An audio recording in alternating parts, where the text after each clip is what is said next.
सर्वांना प्रभू येशू ख्रिस्तामध्ये सलाम। यावेळेस आपण मार्क 13 अध्याय आणि 37 वचन वाचूया।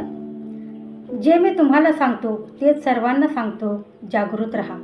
या वचनामध्ये येशूने सर्व विश्वासणाऱ्यांना जागृत राहा या वाक्याद्वारे त्याच्या परत येण्यासाठी जागृत राहण्याची थेट आज्ञा दिली आहे। हे वचन विश्वासकांच्या आध्यात्मिक जागरूकतेबद्दल आवाहन करणारे असे आहे।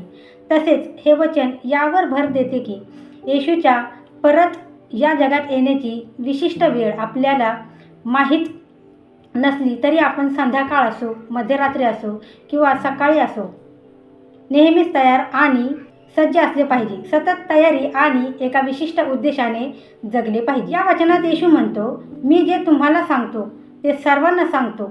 म्हणजेच ही आज्ञा केवळ मूळ शिष्यांसाठीच नाही तर प्रत्येक विश्वासणाऱ्यासाठी आहे।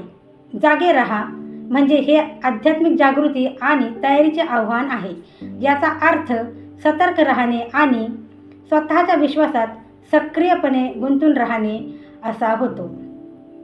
आपल्याला येशूच्या परत येण्याचा दिवस किंवा वेळ माहीत नाही, म्हणूनच सतत तयार राहणे अत्यंत महत्त्वाचे आहे। त्याच्या परत येण्याची अचूक वेळ याचे भाकीत करण्याचा प्रयत्न करण्यापेक्षा विश्वासकांनी सतत तयारीच्या स्थितीत लक्ष केंद्रित केले पाहिजे। जागे राहणे म्हणजे फक्त जागृत राहणे इतकेच नाही, तर याचा अर्थ एखाद्याच्या आत्म्याची काळजी घेणे, उद्देशाने जगणे आणि कोणत्याही क्षणी त्याच्या परतीसाठी तयार असणे असा होतो।